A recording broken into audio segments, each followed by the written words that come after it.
4월 22일 목요일 뉴스송아의 온라인 큐티를 시작하겠습니다. 오늘 큐티 본문은 스가랴 8장 14절부터 23절까지고요. 제가 오늘 읽을 말씀은 16절, 17절 두 절의 말씀입니다. 너희가 행할 일은 이러하니라. 너희는 이웃과 더불어 진리를 말하며 너희 성문에서 진실하고 화평한 재판을 베풀고 마음에 서로 해하기를 도모하지 말며 거짓 맹세를 좋아하지 말라. 이 모든 일은 내가 미워하는 것이니라. 여호와의 말이니라. 아멘. 여러분들과 함께 너희가 행할 일은 이러하니라. 너희가 행할 일은 이러하니라 라는 제목으로 큐티를 나누도록 하겠습니다. 샬롬. 오늘도 말씀으로 시작하신 여러분 주님의 이름으로 축복합니다. 오늘 말씀은 이렇게 시작됩니다. 14절 15절입니다. 만군의 여호와가 이같이 말하노라. 너희 조상들이 나를 경노하게 하였을 때에 내가 그들에게 재앙을 내리기로 뜻하고 뉘우치지 아니하였으나 이제 내가 다시 예루살렘과 유다 족속에게 은혜를 베풀기로 뜻하였으니 너희는 두려워하지 말지니라. 아멘.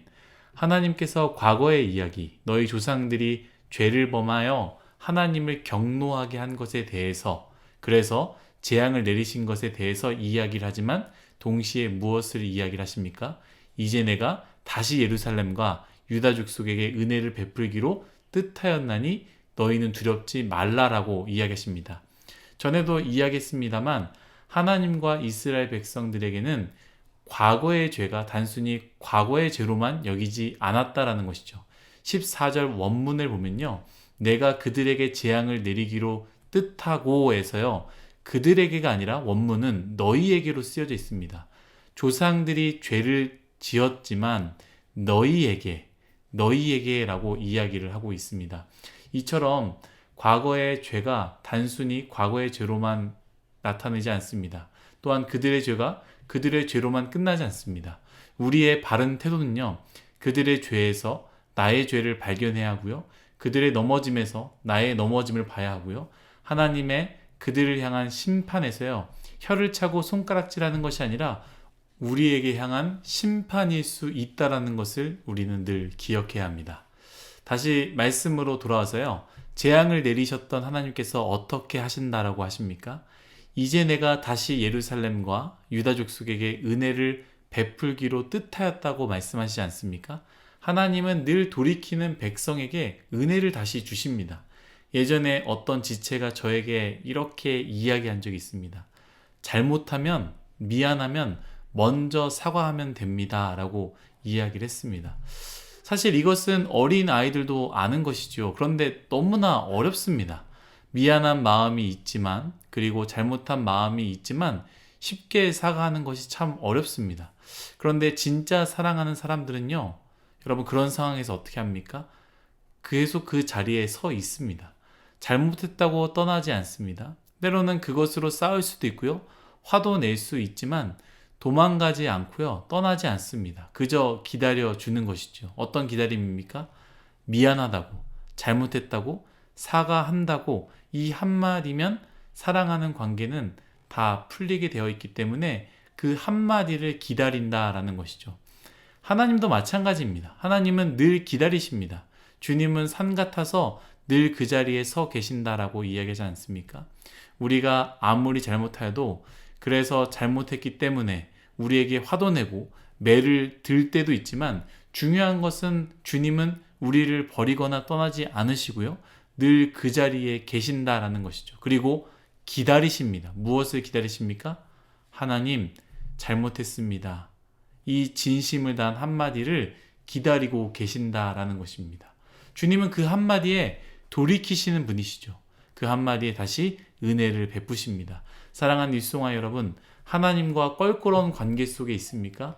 아주 단순한 원리, 하나님께 잘못했다고 말하십시오. 하나님은 용서하시고 은혜를 베푸십니다. 더 나아가서 하나님뿐만이 아니라 가족 안에서도 껄끄러운 관계 속에 있습니까?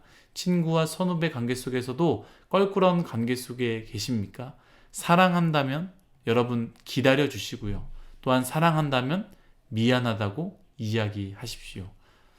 중요한 말씀은 이제 16절, 17절 이렇게 우리 본문으로 정한 말씀인데요. 제가 다시 한번 읽도록 하겠습니다. 너희가 행할 일은 이러하니라. 너희는 이웃과 더불어 진리를 말하며 너희 성문에서 진실하고 화평한 재판을 베풀고 마음에 서로 해하기를 도모하지 말며 거짓 맹세를 좋아하지 말라. 이 모든 일은 내가 미워하는 것이니라. 여호와의 말이니라. 아멘. 여러분 잘 들어보십시오. 이스라엘 백성에게 재앙이 있었으나 하나님이 은혜를 베푸셔서 어떠한 인생을 살게 되는 것입니까? 두려움이 없는 삶을 살게 되는데요.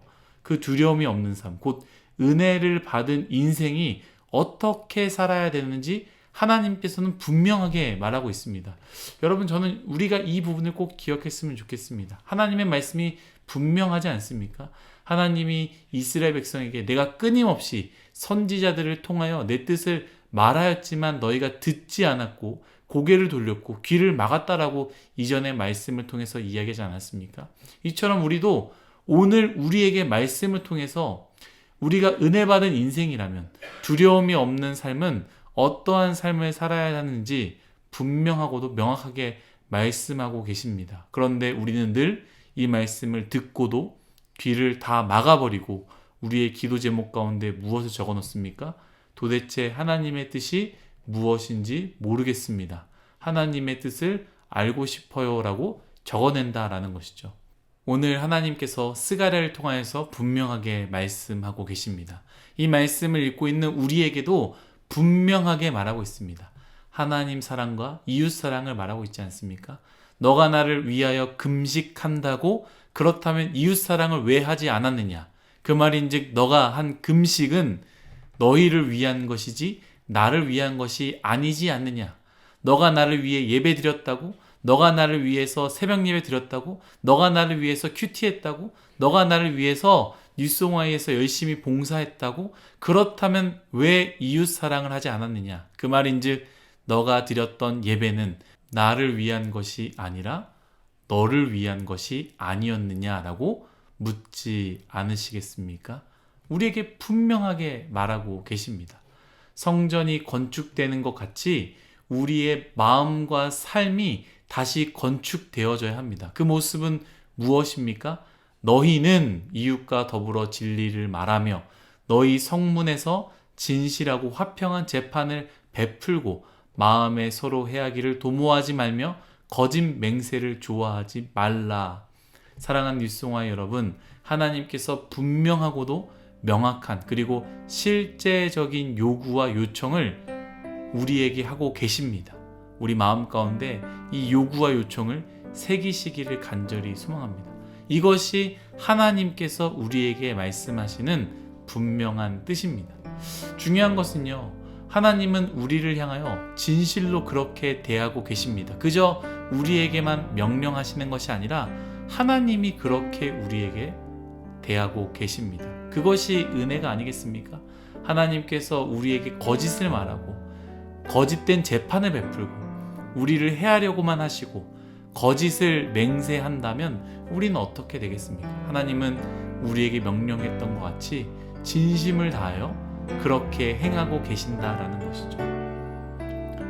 뉴송아이가 하나님께서 명령하신 이것들을 행하는 그런 귀한 공동체가 되었으면 좋겠고요. 그리고 제가 먼저 그런 사람이 되기를 원합니다. 또한 여러분 모두가 그렇게 되시기를 예수님의 이름으로 축복합니다. 다 같이 기도하겠습니다. 하나님, 모든 것이 다 하나님의 은혜임을 고백합니다. 우리의 인생 은혜로 말미암아 새롭게 된 인생이고 두려움이 없는 인생이 되었는데 하나님, 여전히 하나님의 뜻을 모르겠습니다 라고 말하며 귀를 막고 내 마음대로 사는 것은 아닌지 모르겠습니다. 주님, 다시 하나님의 말씀을 향하여 귀를 열고 그 말씀은 마음판에 새기어 하나님 사랑, 이웃 사랑을 행하는 우리 모든 인생이 되게 하여 주옵소서. 감사하며 예수님의 이름으로 기도드렸습니다. 아멘.